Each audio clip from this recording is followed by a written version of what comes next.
বর্তমানে শরিয়া আইন নামে যে আইন প্রতিষ্ঠার নামে মোল্লারা তৎপর হয়েছে। আসলে আমরা কি বুঝি যে শরিয়া অর্থ কি? আল্লাহ যে শরিয়ার কথা বলেছেন যে আমি সকল যুগে সকল নবী রসুলের কাছে একই শরিয়া দিয়েছি, প্রত্যেকের কাছে আলাদা আলাদা শরিয়া পাঠিয়েছি, এবং এই আলাদা আলাদা শরিয়া আবার এক শরিয়া আর এক শরিয়া থেকে অভিন্ন।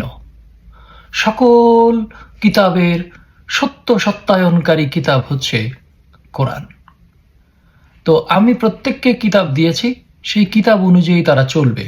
সেই কিতাব অনুযায়ী চলে না দেখেই আমি আবার কিতাব পাঠিয়েছি।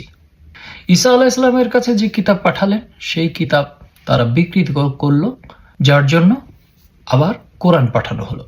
আবার কোরআন পাঠিয়ে বলা হলো যে এই কিতাব আগের সকল কিতাবের সত্যায়নকারী এবং আমার নীতির কোনো পরিবর্তন নাই। আমি সকল যুগে একই নীতি পাঠিয়েছি, আল্লাহর নীতির কোনো পরিবর্তন হয় না। তো এই কথাটা আমরা কজন বুঝি? নীতির কোনো পরিবর্তন হয় না বলতে আল্লাহ আগে যে নীতি দিয়েছেন সেই নীতি বাদ বা সেই নীতি বাতিল হয়েছে কিংবা সেই নীতি আর চলবে না, এখন নতুন নীতি দিলাম, এরকম নয়। অর্থাৎ তাওরাতে যে নীতি, ইনজিলে যে নীতি, জবুরে যে নীতি, কোরআনেও সেই একই নীতি। তো সেই একই নীতিটা কি? একই নীতিটার আরবি নাম হচ্ছে সুন্নাহ, আরবি নাম হচ্ছে শরিয়া। সেটাকে আমরা বাংলায় বলছি বিধান, আইন, গাইডলাইন ইত্যাদি ইত্যাদি যে নামকরণ আমরা করছি, মূল হচ্ছে আইন, শরিয়া। তো এই শরিয়া বলতে আমরা কি বুঝি? আমরা এই যে এখন কথা বলছি শরিয়া আইন, শরিয়া অর্থ আইন, আইন অর্থ আইন, তাহলে আইন আইন প্রতিষ্ঠা এটা কেমন কথা? মূল বিষয় হচ্ছে শরিয়া। শরিয়া আইন হচ্ছে কি? সেটা হচ্ছে আল্লাহ বলেছেন তোমরা মিথ্যা বলো না। শরিয়া আল্লাহ বলেছেন যে তোমরা অপচয় করো না, তোমরা অন্যের সমালোচনা করো না, তোমরা অন্যের সম্পত্তি দখল করো না, সম্পদ জমিয়ে রেখো না, প্রতিশ্রুতি ভঙ্গ করো না, কাউকে তুচ্ছ তাচ্ছিল্য কটাক্ষ করো না, কারোর নাম বিকৃত করে ডেকো না, কাউকে ব্যঙ্গ করো না, কারোর উপর অত্যাচার করো না, জিনা করো না, ব্যভিচার করো না, চুরি করো না, অন্যের হক নষ্ট করো না, প্রতিশ্রুতি রক্ষা করো, আমানত রক্ষা করো, মানুষের সেবা করো, দান করো, সম্পদ জমিয়ে না রেখে লজ্জাস্থান এবং দৃষ্টি সংযত রাখো, সালাত প্রতিষ্ঠা করো এবং জাকাত দাও। তো জাকাত মানে কি? জাক্কা, পরিশুদ্ধ করা, অন্তর পরিশুদ্ধ করার নাম হচ্ছে জাকাত। সম্পদ দিলে যদি আপনার অন্তর পরিশুদ্ধ হয় আপনি দেন, কিন্তু সেটা জাকাত নয়, সেটা হচ্ছে সদকা। সম্পদ দিলে সদকা আদায় হয়, দান। আর জাকাত হচ্ছে জাক্কা, পরিশুদ্ধ করতে হয়। তো পরিশুদ্ধ হয় কিসে? অন্তর। অন্তর নোংরা হয় কিসে? নোংরা সরাইলেই তো পরিষ্কার হবে, পরিশুদ্ধ হবে। তো অন্তর নোংরাই হয় লোভ, অন্তর নোংরাই হয় অহংকারে, অন্তর নোংরাই হয় কামনায়, অন্তর নোংরাই হয় রাগে, অন্তর নোংরা হয় হিংসায়। তো আমি যদি এইগুলো দূর করতে পারি তাহলে আমার অন্তর পরিশুদ্ধ হবে।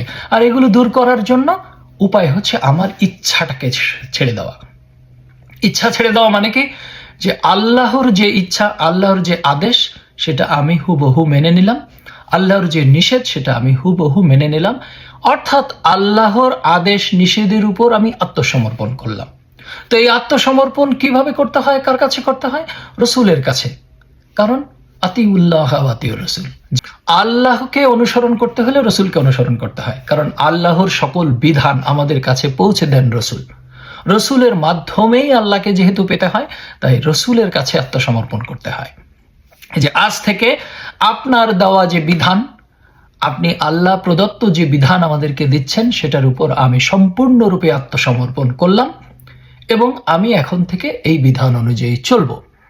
তো এটা যখন আমি বলি তখন আমার এই শপথের মধ্য দিয়ে আমি প্রতিষ্ঠিত করতে চাই নিজেকে সত্যের উপর। সত্যটা কি?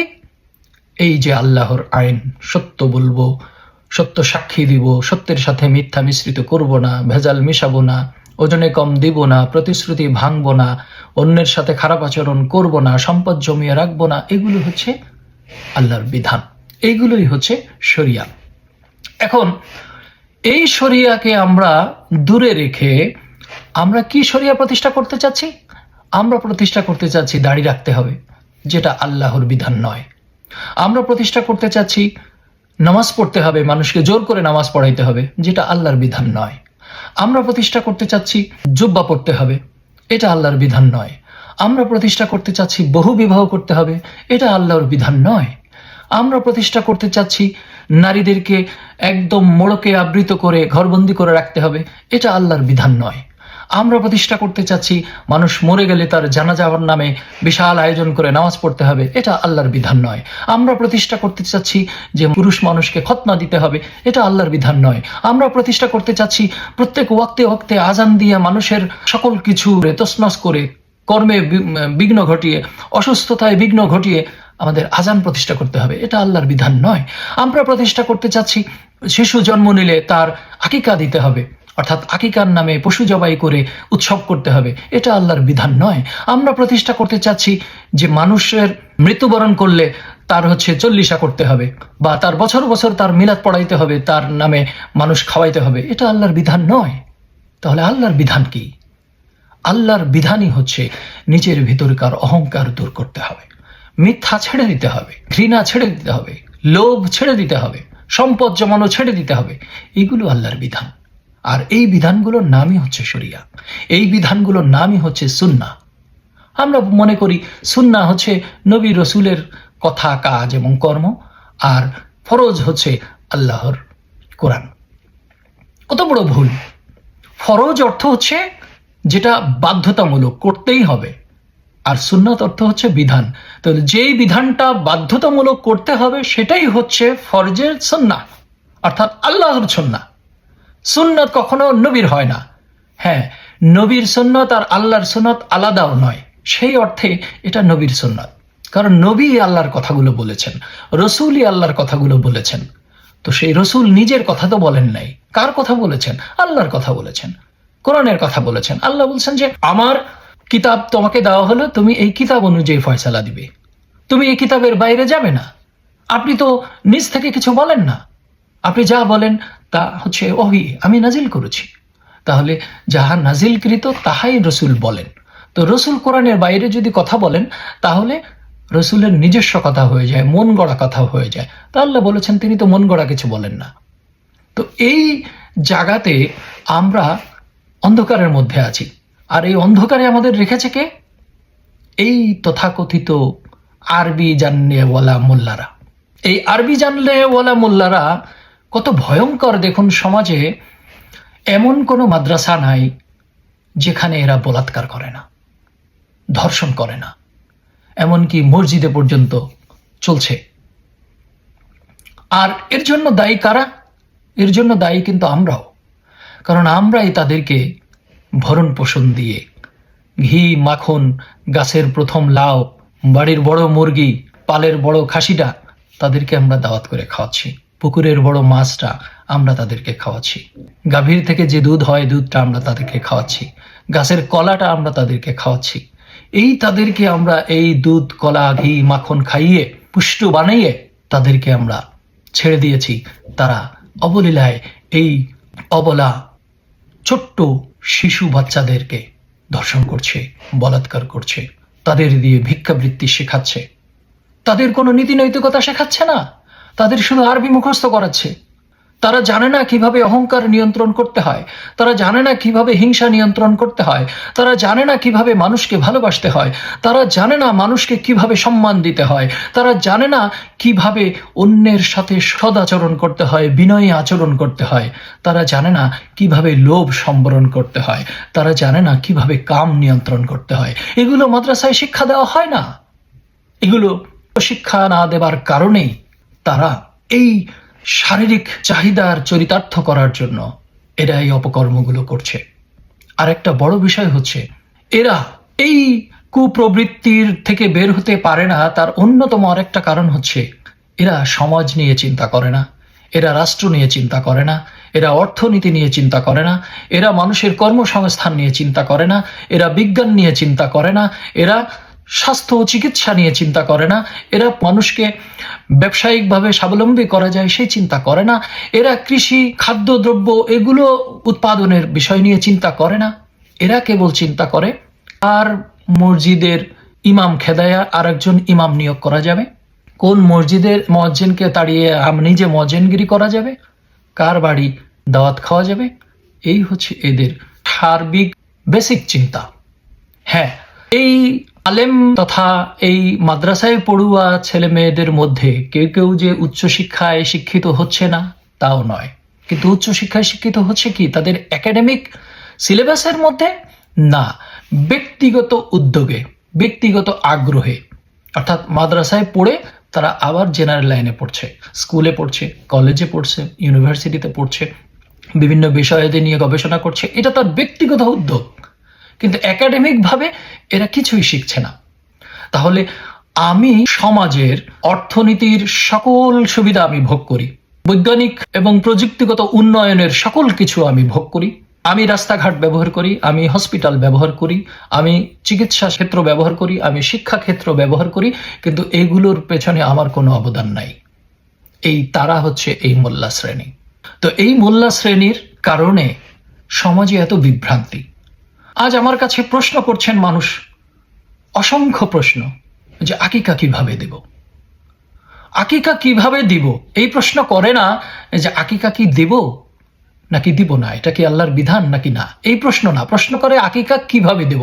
মানে এরা ধরেই নিয়েছে যে আকিকা একটা বাধ্যতামূলক জিনিস দিতেই হবে। কিন্তু এটা একটা তথাকথিত আরব্য পুরনো সংস্কৃতি।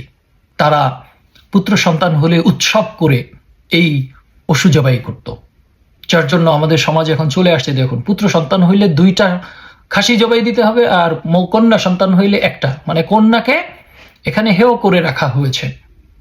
আকিকা অর্থাৎ পশু জবাই করে উৎসব, এটা আসলে ধর্মীয় বিধান নয়, এটা পুরনো আরব্য সংস্কৃতি, যেটা পরে ধর্মের মধ্যে ঢুকানো হয়েছে। আর এইটাকে কেন্দ্র করে মোল্লাদের ব্যবসা চলে। একজন শিশু জন্ম নিলেই হিজড়ারা যেমন চলে আসে গান বাজনা করে কিছু টাকা কামানোর জন্য, মোল্লাও চলে আসে আজান দিয়ে, আকিকা দিয়ে কিছু টাকা কামানোর জন্য। এরপরে দেখুন, আপনার এই শিশু একটু বড় হলে আপনি পাঠাচ্ছেন কোথায়? মোল্লার কাছে। কেন? আরবি শিখতে। কারণ তারা শিখিয়েছে আরবি আপনার পড়তেই হবে, তা না হলে আপনার জান্নাত মিস হয়ে যাবে, হাতছাড়া হয়ে যাবে। এরপরে আপনার যদি কেউ মারা যায় তাহলে তার জানাজা পড়াতে হবে, আপনি মোল্লার কাছে যাবেন। কেন? জানাজা কি নামাজ? একজন মানুষ মারা গেলে তাকে আপনি সৎকর্ম করে তাকে কবরস্থ করবেন বা মাটি দিবেন বা সমাধিস্থ করবেন, এটার জন্য নামাজ পড়তে হবে কেন? এই নামাজ কে বানালো? কোরআনে আছে নামাজের কথা, জানাজার কথা আছে। জানাজা অর্থ কি? জানাজা অর্থই হচ্ছে একজন মানুষ মারা গেলে তাকে সুন্দরভাবে সম্মানের সাথে সমাধিস্থ করতে হবে। তো এখন সমাধিস্থ আপনি আপনার দেশে বাংলাদেশে আপনি কিভাবে করেন? আপনি মাটি খুঁড়ে মাটির মধ্যে দেন, তারপরে বাঁশ দেন, কাঠ দেন, ইত্যাদি দিয়ে আপনি সমাধিস্থ করেন। দেখুন বরফ অঞ্চলের মানুষ কিভাবে সমাধিস্থ করবে? সেখানে তো মাটি নাই, তাহলে বরফ চাপা দিবে তারা নিশ্চয়ই। মরুভূমির অঞ্চলে দেখুন তারা কিভাবে কবরস্থ করে। খুব ঠান্ডা অঞ্চলের যে দেশ, সে দেশগুলোতে দেখুন মাটিতে এটা নষ্ট হবে না বলে তারা আবার একটা কফিন অর্থাৎ কাঠের বাক্স তৈরি করে বাক্সের মধ্যে দিয়ে তারপরে তাকে সমাধিস্থ করে, যাতে এই কাঠের ভেতরে সুন্দরভাবে এটা পচে নষ্ট হতে পারে। ধরুন মহাকাশে ভ্রমণকালীন অবস্থায় যদি মৃত্যু হয় তখন তারা সেই লাশটাকে কি করবে? কবর দিবে কোথায়? তখন তারা মহাকাশে ভাসিয়ে দিবে, ছেড়ে দিবে, ও ভেসে বেড়াবে মহাকাশে। সমুদ্রে হলে কি করবে? পানিতে ভাসিয়ে দিবে। অর্থাৎ মূল বিষয়টাই হচ্ছে আপনার এই দেহটা আগুন, পানি, মাটি, বাতাস দিয়ে তৈরি, এটা আবার আগুন, পানি, মাটি, বাতাসের সাথে মিশে যাবে। এটাই হচ্ছে সমাধি, এটাই হচ্ছে জানাজা। এখন আমরা এমন একটা নিয়ম বানিয়েছি মোল্লার ব্যবসার কারণে যে এই নির্দিষ্ট নিয়মে নামাজ পড়তেই হবে, নাইলে জানাজা হবে না। আবার কি একটা ঢাল বানিয়েছে, একটা আক্রমণাত্মক শব্দ বা অস্ত্র বানিয়েছে। সেটা হচ্ছে কি, যে অমুক বেনামাজি, অমুক নাফারমান, অমুক কাফের, অমুক হচ্ছে এই, ওর জানাজা পড়া যাবে না, ইত্যাদি ইত্যাদি। কত মানুষ যে এরকম গেছে যে সে গান করতো বলে তার জানাজা পড়া হয়নি। মানুষ ছবি তুলতো বলে তার জানাজা পড়া হয় না। এই যে আরজ আলী মাতব্বর, তার মা মৃত্যুবরণ করার পরে সে সাংবাদিক এনে তার মায়ের একটা ছবি তুলেছিল, কারণ তার দীর্ঘদিন ধরে তার ইচ্ছা ছিল যে মায়ের একটা ছবি সে তুলবে, কিন্তু তার মা জীবিত থাকা অবস্থায় তুলতে পারেনি। মা মৃত্যুর পরেও সে মাটি দেওয়ার আগে সে কোথা থেকে ফটোগ্রাফার খুঁজে এনে তাকে দিয়ে একটা ছবি তুলেছে। এই ছবি তোলার কারণে গ্রামবাসী, মসজিদের ইমাম কেউ তার মায়ের জানাজা পড়ায়নি। কত বড় ভয়ঙ্কর অবস্থা। তো সেদিন থেকে সে প্রতিজ্ঞা করেছিল যে ধর্ম আসলে কি আমার জানতে হবে। তো সেটা খুঁজতে যেয়ে তিনি দেখেছেন মোল্লার প্রচারিত যে ধর্ম সেটা আসলে কোনো ধর্মই না। সে কারণেই তিনি এই আরজ আলী মাতব্বর যে বই লিখেছেন, বইটা আপনারা পড়লে বুঝবেন সেখানে কতগুলো প্রশ্ন সে করে গেছেন। আমি বলবো না যে সে অনেক তাত্ত্বিক ছিল, অনেক জ্ঞানী ছিল, কিন্তু তিনি যে প্রশ্ন করেছিলেন সে প্রশ্নগুলো বাস্তব। প্রচলিত এই ধর্মের সাথে, প্রচলিত এই ইসলামী মোল্লাতান্ত্রিক প্রচারণার সাথে আল্লাহর বিধানের, আল্লাহর শরিয়ার, আল্লাহর সুন্নাতের কোনো মিল নাই। তাই একজন মানুষ দাড়ি রাখুক বা না রাখুক, সে সত্য কথা বলবে, এটাতে কোনো সমস্যা হয় না। একটা মানুষ মসজিদে যাক বা না যাক, সে ওজনে সঠিক দিবে, সে সত্য সাক্ষী দিবে, সে অন্যের সাথে ভালো আচরণ করবে, এটার সাথে কোনো সম্পর্ক নাই।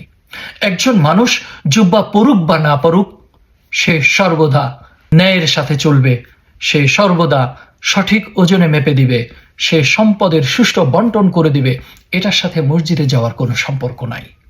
একটা মানুষ সর্বদা বিনয়ী থাকবে, নত থাকবে, এটার সাথে মসজিদে যাওয়ার কোনো সম্পর্ক নাই। একটা মানুষ তার কামকে নিয়ন্ত্রণ করবে, রাগকে নিয়ন্ত্রণ করবে, লোভকে নিয়ন্ত্রণ করবে, এটার সাথে এই তথাকথিত প্রচলিত নামাজ, আজান, জানাজা, রোজা, হজ, কোরবানি যা আমরা বানিয়েছি, এগুলোর সাথে কোনো সম্পর্ক নাই। হ্যাঁ, আপনার প্রশ্ন করবেন তাইলে কি নামাজ, রোজা, হজ, যাকাত নাই? অবশ্যই আছে, কিন্তু আল্লাহ যা বলেছেন তা এটা নয়। আমরা কোরবানির নামে যে পশু জবাই করি, এটা পশুর উপর অন্যায় করা হয়। পশু খাওয়ার জন্য জবাই করা আর কোরবানির নামে জবাই করা এক জিনিস নয়। কোরবানি দিতে হয় নিজের ভেতরের পশুকে। হজ করার মানে হচ্ছে আল্লাহর সাথে সাক্ষাৎ করা। লব্বাইক আল্লাহুম্মা লব্বাইক কাকে বলছেন? আমি উপস্থিত, আমি তোমার সামনে উপস্থিত। কার সামনে উপস্থিত? ঘরের সামনে, কাবা ঘরের সামনে উপস্থিত আপনি। মিনা একটা পাথর টাঙানো, ওই পাথরের সামনে আপনি উপস্থিত। তাহলে আপনি উপস্থিত হলেন কোথায়? আপনি প্রেজেন্ট করছেন কোথায়, কাকে, কার সামনে? সেটা তো বুঝতে হবে আমাদের। তাহলে হজে যে আপনি যে সাক্ষাৎ করলেন, সেই সাক্ষাৎটা যদি আপনি না বোঝেন তাহলে সেটা হজ নয়। আমরা প্রতীকটাকেই আসল ভেবেছি, প্রতীক আর আসল এক নয়। একইভাবে রোজা, সংযম, কিসের সংযম? দেহের। দেহকে না খাইয়ে থাকলে কি আপনার অন্তরের লোভ দূর হচ্ছে? আপনার কামনা দূর হচ্ছে? আপনার অহংকার, হিংসা, ঘৃণা এগুলো দূর হয়েছে? যদি না হয়ে থাকে তাহলে আপনি কিসের সংযম করলেন? আপনি শূকরের মাংস খান না, কেন খান না? শূকরের মাংস খাইলে আপনার মুখ নাপাক হয়ে যাবে, আপনি মুসলিম থাকবেন না, ইত্যাদি ইত্যাদি ভয়ে আপনি শূকরের মাংস খান না। কই, এই ভয়ে তো আপনি মিথ্যা কথা ছাড়েন না, এই ভয়ে তো আপনি সুদ খাওয়া, ঘুষ খাওয়া ছাড়ছেন না, এই ভয়ে তো আপনি অন্যের সম্পদ দখল করা ছাড়ছেন না, এই ভয়ে তো আপনি কুমন্ত্রণা, ষড়যন্ত্র করা ছাড়ছেন না, এই ভয়ে তো আপনি ওজনে কম দেওয়া ছাড়ছেন না, এই ভয়তে তো আপনি সম্পদ জমিয়ে রাখা ছাড়ছেন না। তাহলে আপনি কি পুণ্যটা করলেন আর কি হুকুম মানলেন? যদি আপনি এই শূকরের মাংস খাওয়া হারাম, এইটার মতো করে মিথ্যা বলা হারাম, ওজনে কম দেওয়া হারাম, মিথ্যা সাক্ষী দেওয়া হারাম, ষড়যন্ত্র করা হারাম, সম্পদ জমিয়ে রাখা হারাম, অন্যের সম্পত্তি দখল করা হারাম, অন্যকে গালিগালাজ করা হারাম, অন্যের সাথে খারাপ আচরণ করা হারাম, অন্যকে কাফের ফতোয়া দেওয়া হারাম, এইগুলো মেনে চলতেন, তাহলে বোঝা যেত যে হ্যাঁ, আপনি আল্লাহর হুকুম মানছেন। কিন্তু তা তো নয়। আপনি কেবল শুকর না খেয়ে আছেন, কিন্তু বাকি সব খাচ্ছেন। তো এই বিষয়গুলো আমাদেরকে বুঝতে হবে। আল্লাহর শরিয়া আর মোল্লার শরিয়া এক নয়। মোল্লা একের পর এক একাধিক বিয়ে করছে আল্লাহর কালামের দোহাই দিয়ে, অথচ আল্লাহ বলেছেন যে তোমরা ন্যায় বিচার করতে না পারলে একটাতেই ক্ষান্ত থাকো, একটাতেই সন্তুষ্ট থাকো। শর্ত দিয়েছেন, কঠিন শর্ত। অধীনস্থ এতিম মেয়ে হতে হবে, তাদের বিয়ে দেওয়ার সামর্থ্য না থাকলে সেটা একটা কারণ। তারপর হচ্ছে তাদের সাথে সমান আচরণ করতে হবে, যদি না পারো তাহলে একটাতেই ক্ষান্ত থাকো। সেই শর্তগুলো তো আমরা মানছি না, আমরা নানান রকম অজুহাত দিচ্ছি। একইভাবে এই যে জানাজার নামাজ, আজান দেওয়া, মসজিদে যে নামাজ পড়া, এই যে জুম্মা বলতে আমরা দৌড়াচ্ছি, 2 রাকাত নামাজ পড়ে চলে আসলাম, কিন্তু আমরা কি আসলে বুঝি জুম্মা কি? এই জুম্মা নিয়ে আমি একটা আলাদা ভিডিও করব, যেখানে আমি এই কোরআনের আয়াত দিয়ে বিস্তারিত বলবো। এভাবেই আমরা আল্লাহর শরিয়া থেকে মোল্লার শরিয়ায় এমনভাবে অভ্যস্ত হয়ে গেছি যে আমরা এখন এই নামাজ, রোজা, হজ, যাকাত, কোরবানি এইগুলোকে আনুষ্ঠানিক একটা অনুষ্ঠান বানিয়ে এটা করেই আমরা ভাবছি যে আমি ধর্ম পালন করে ফেললাম, অথচ আমার অন্তর পরিশুদ্ধ নয়, অন্তর পবিত্র নয়। তো অপবিত্র অন্তরে যাই কিছু করেন সেটা কোনো কাজে আসবে না, কারণ আল্লাহ সবাইকে ইবাদত করতে বলে নাই, আল্লাহ ইবাদত করতে বলছে আমানুকে। তো আমরা আমানুকে সেটাই জানি না। বিশ্বাসী কেবল মুখে নয়, বিশ্বাসী মানে হচ্ছে আপনি বিশ্বাস করেন এবং মেনে নিয়েছেন এবং সেই অনুযায়ী চলেন। বিশ্বাস নিয়ে আমার একটা আলাদা ভিডিও আছে, আমরা কি ঈমান এনেছি, সেই ভিডিওটা দেখবেন, তাহলে ঈমান কি জিনিস সেটাও বুঝতে পারবেন। তো শেষ কথা হচ্ছে যে শরিয়া বলতে আমরা যে শরিয়াকে মিন করছি সেটা আসলে শরিয়া নয়, সেটা মোল্লাতন্ত্র। আর মোল্লাতন্ত্র হচ্ছে মোল্লার ব্যবসা। মোল্লাতন্ত্র আর আল্লাহর শরিয়া কখনোই এক নয়। এটা নিয়েও আমার আলাদা একটা পোস্ট আছে, বিস্তারিত দেখতে পারেন। আল্লাহর শরিয়া, আল্লাহর সুন্নাহ, আল্লাহর বিধান। আর এই আল্লাহর শরিয়ারই বাংলা নাম হচ্ছে আইন বা বিধান বা সংবিধান, কিংবা বলা যায় নিয়ম, যাই বলেন। সকল কিছুর উৎস হচ্ছে আল্লাহর বিধান, কোরআন। আর সেই আল্লাহর বিধানই প্রচার করেছেন হচ্ছে নবী বা রসুল। এই রসুলের মাধ্যমে প্রচার হওয়ার কারণে আমরা মনে করি রসুলের এই বিধানটা আলাদা, এটা হলো সুন্নাত। কিন্তু আল্লাহ বলেছেন আল্লাহর বিধানই সুন্নাত, সুন্নাতাল্লাহি লা তাবদীলা। তো এই আল্লাহর সুন্নাত আর আল্লাহর শরিয়া এটাই আইন। আর আমরা যা শুনি মোল্লার, সেটা হচ্ছে মোল্লাতন্ত্র। এই মোল্লাতন্ত্রের পেছনে ছুটলে আপনাদের জীবনের সঠিক পথ তো দূরে থাক, উল্টা পথে চলবেন, এবং তাই চলছেন। আজ আপনার বয়স যদি 40 বছর, 50 বছর, 60 বছর হয়ে থাকে, আপনি একটু পিছনে ফিরে তাকিয়ে দেখুন যে কি করে আসছেন আর কতটুক অগ্রগামী হয়েছেন, কতটুক অর্জন করেছেন, নাকি আপাদমস্তক যা করেছেন সবই ভুল, কোনো পরিশুদ্ধি হয় নাই, নিজের ভেতর থেকে অহংকার দূর হয় নাই, কামনা দূর হয় নাই, লোভ দূর হয় নাই, হিংসা দূর হয় নাই, সম্পদ আঁকড়ে রাখার কামনা দূর হয় নাই। তাহলে কি করলেন সারা জীবন? নামাজ পড়ে, ডুপুর সেজদা দিয়ে, এই রুকু করে, রোজা রেখে, হজ করে, কোরবানি দিয়ে।